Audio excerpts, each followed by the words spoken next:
was fighting over there as a volunteer, and so they brought him home, and he got over that.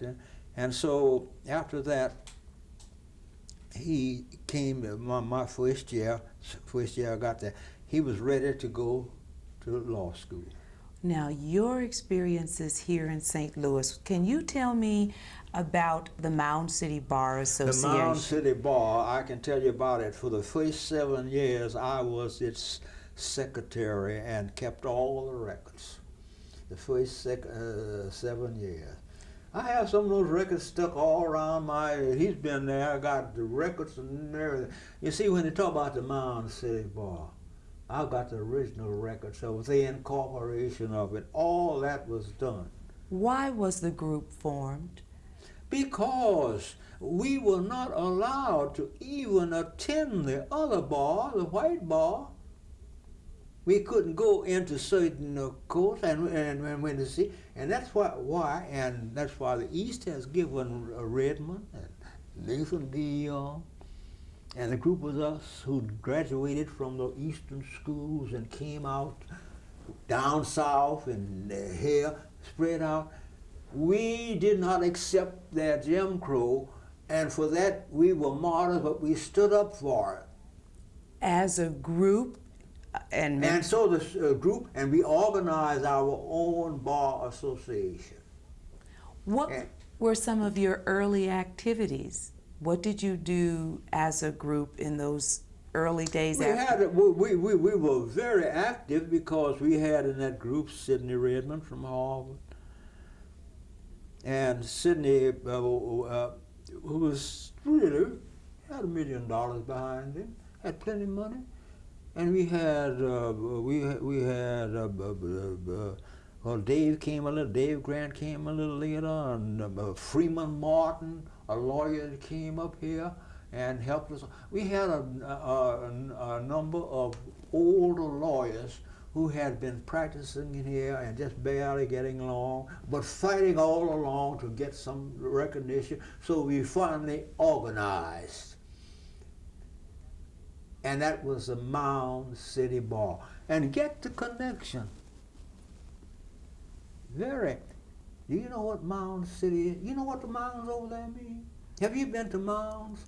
Do you know the mystery that the Indians have? Do you know that been to Alton up there and seen that statue? Do you know the Indian civilization left things here that we still don't understand? Sure. The Indians, they are not crazy people. They had their civilization and they still have it. And they have it over there, and we study the mounds and find things there that was done in America and in this part of the country 1,000 years ago.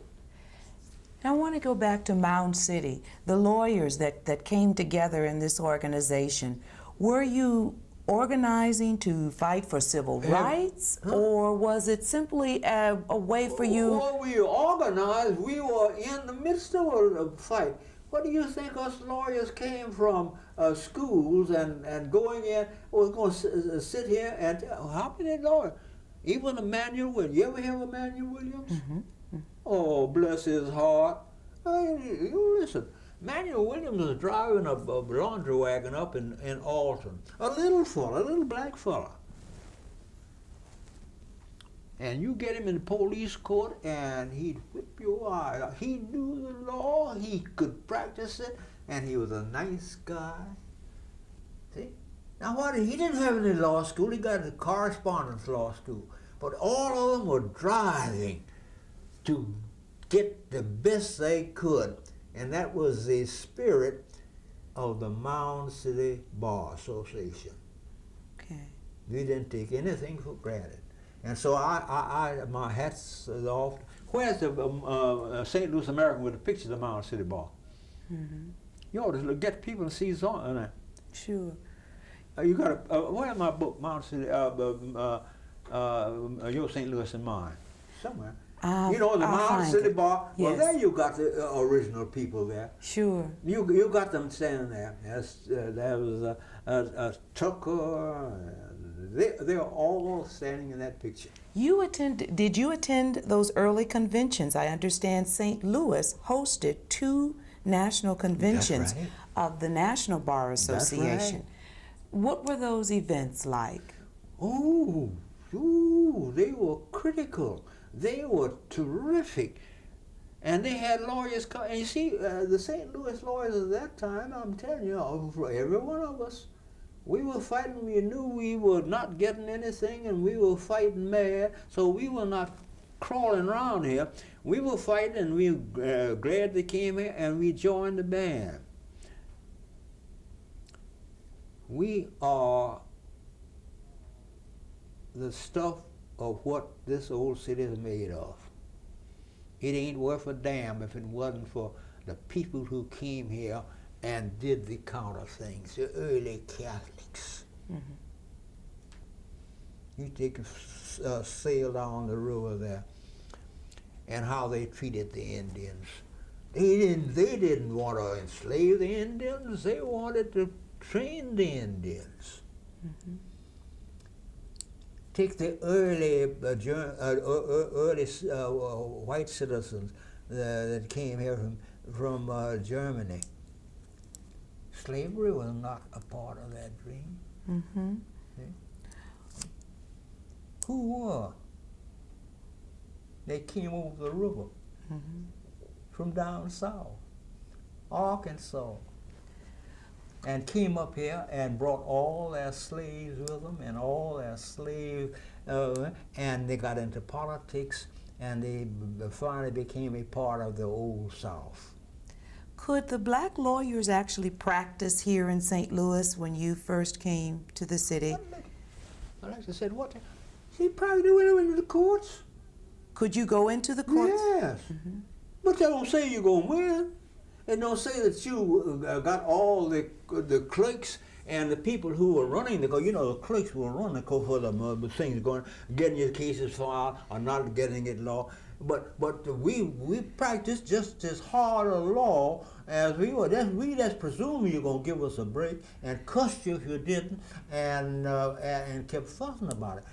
We didn't just I'll tell you, even Emmanuel Williams didn't go to school. They had to give him his file his cases, and if they didn't file it, he would raise Cain about it, and they would file it. They'd do that. It'd get you after you get in the court.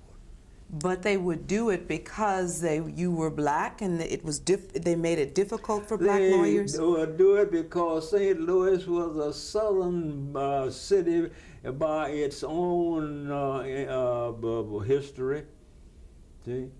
Southern city by its own history, and it's a terrible history because it lied on itself, you know. It said all certain citizens must leave immediately, or else they are slaves, Mm-hmm. and ran them out. This is the toughest state. Missouri, terrible. Was it difficult to practice here because it was so difficult? Well, you asked me that. I told you it was difficult, but we did it. We practiced. We did the hard things. And we didn't get the results because we couldn't get clerks sometimes to file things for us, or somebody in the court to do it. Or you may get one of your judges down there who was not going to give us a decision if he could help it, Mm-hmm. or would somebody appeal the case. We did, but we fought. We didn't take that down. I don't know of any lawyer that in St. Louis, even if he had been lived here, didn't, because St. Louis has always had a separate group that felt themselves just as good. Mm-hmm. They call themselves Creoles, and they still do. You go down to Cajun country. They have different feelings and carry it out and say, that's why St. Louis is such a different city. We got a city that ain't nothing like it in the whole world. And you can have it. You, I understand, you were a judge. You are a judge. You sat tell me about your experiences as a judge. Well, was in the or prosecutor in number 2 for 8 years. And prosecuting in those times, we had only 2 courts, north and south. We had a whole load of cases. We stayed there in the evenings, and we handled all those cases. And you had lawyers coming in there, the big time. That time with only two city courts, and they had all the jurisdictions of all the smaller cases. You had big time lawyers coming in there. And you'd have them, they would come in there, or you'd have the fellows that didn't do anything else. And so you may sit there and have a complete trial. When you don't have to do it when you'd have a jury trial in the circuit court, see, but you could have it in the city court. So we went through that, and we stayed in court until 2 and 3 o'clock in the afternoon, working. You were the first black to sit in that position? First Negro to hold that position? But I denied it, you know. Denied what? That I was the first black. Why? Because I wasn't. The first court judge that St. Louis had, you would call him a black man. That's the story. That's what I became famous about. I said, no, don't put the honor on me. I'm not the first black judge. The first judge St. Louis had was, you would call him a black man. He was what did I say? Came here from Towns Cajun. What was his name? Okay. Don't worry about it. Oh, no, wait a minute. Everybody knows his name. His street is named down there for him. And he had lots of money. Plenty of money. Clay Morgan? Clay Morgan. Okay. Clay Morgan. So he was the first, you're saying? Okay. He had plenty of money. He had everything. Clay Morgan and his partner moved to New York and made New York what it was today. It was nothing but a little fishing hole up there when he moved over there.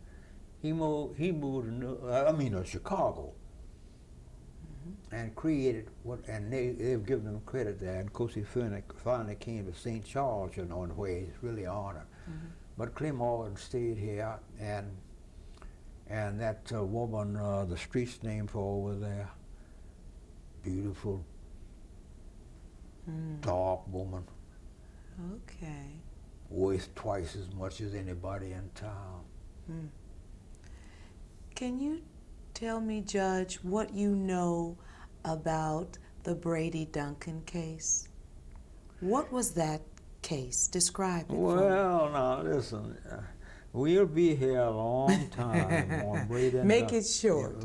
You can't make it short unless you just go to the Supreme Court and realize, and give me credit, everybody else does, that it was through my efforts and through my finding of the history of things here that that case became and went to the Supreme Court of the United States and was decided with all the honor, and so much was done for it years later.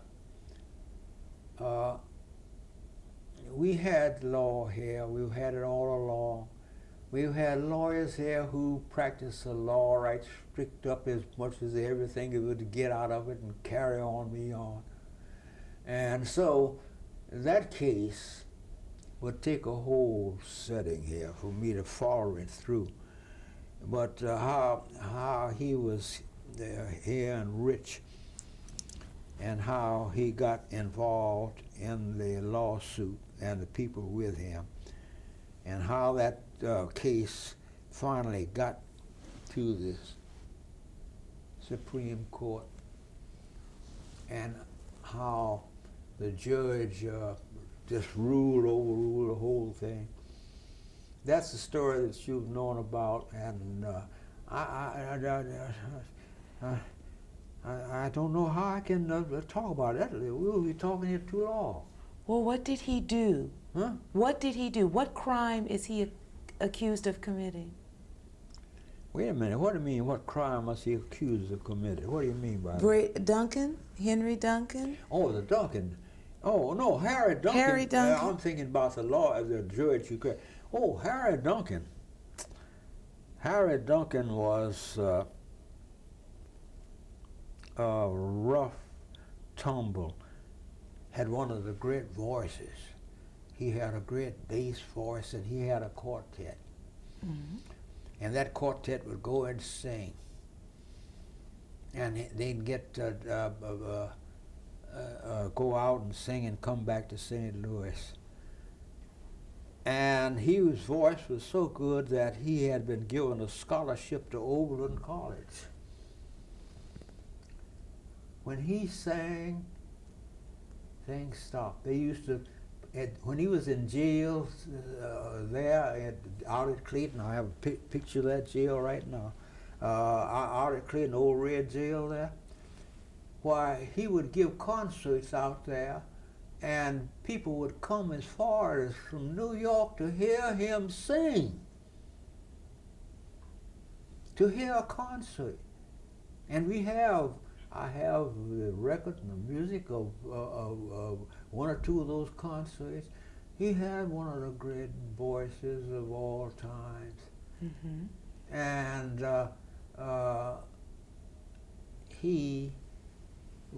it was the Catholic nuns out in the county. What's the name of that order out there? The Sisters of the Loretto or the Carmelites? Carmelites? Well, I don't know. They're still there. When he was, when he had all that trouble, and the judge had told him that he was going to, he would be held to the last place, and he would be there. The judge told him that. It was that order of nuns who came there and stood with him and stood by. And so that case became, and his music became. I have all the music, much of the music that he did, and his music. He became famous, and so famous that people came from all over the world to hear him sing. What is the significance of the case, the court case? Why is that important? You see, he became known everywhere, and because of that, people became interested in him, and he was not convicted because he was innocent. Because in the shooting that night at the place there were 4 or 5 guns shot, and the man who shot the officer, the Irish policeman, came in and said they were having a dance and a gambling place there. And he just busted the doors open, and he'd been doing that all the time. And that night, he met opposition, and there was shooting all over. The next morning, this town was in a riot. They had to you couldn't even go. You had to go to Clayton and all that. And all that started out of that shooting in that saloon there. Mm-hmm. That's the thing. I have done all the details of that. I mean, the details are written up, everything in it. And out of that shooting came all this music, and all of the things, and the division between the people, and the division between the Catholics, because the young fellow who did the shooting was himself a devout Catholic. Mm-hmm. He was a devout Catholic. And so that went through it, and the judge on the bench, all the language, I have written that, I have the stories of it and everything else. It's so much of that. We've got a tremendous city with that type of human story in it, and that's what makes it so great. Tape. Why don't we change now? Because I think I'm going to have a while to go.